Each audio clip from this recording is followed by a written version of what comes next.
Bon dia! A continuació us presentarem el nostre projecte del detector electrònic de llum. El projecte que hem fet és un muntatge electrònic, ja que està format per components passius i components actius. Cal recordar que els components passius ofereixen una determinada resistència al pas del corrent elèctric i els components actius augmenten o generen corrent. Ara us explicarem els components passius.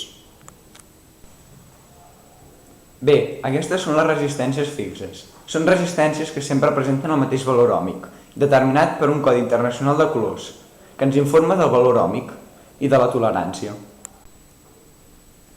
El potenciòmetre, resistència que ens permet graduar manualment el valor òhmic. Seguint la llei d'Ohm, quan la resistència disminueix, el voltatge disminueix i, per tant, el LED s'apaga. A la LDR, Light Depending Resistor, resistència que és sensible a la llum. Quan hi ha molta llum, la resistència disminueix i per la llei d'Ohm també disminueix el voltatge. En canvi, quan la llum disminueix, augmenta la resistència i, en conseqüència, el voltatge. Per tant, el LED s'encén. Ara parlarem dels components actius, que són el díode LED i els transistors. Els transistors estan formats per la unió de tres materials semiconductors i per tres terminals, el col·lector, l'emissor i la base. Quan el transistor detecta que entra electricitat per la base, també permet que passi electricitat des del col·lector cap a l'emissor, per on surt amb una intensitat 100 vegades més gran.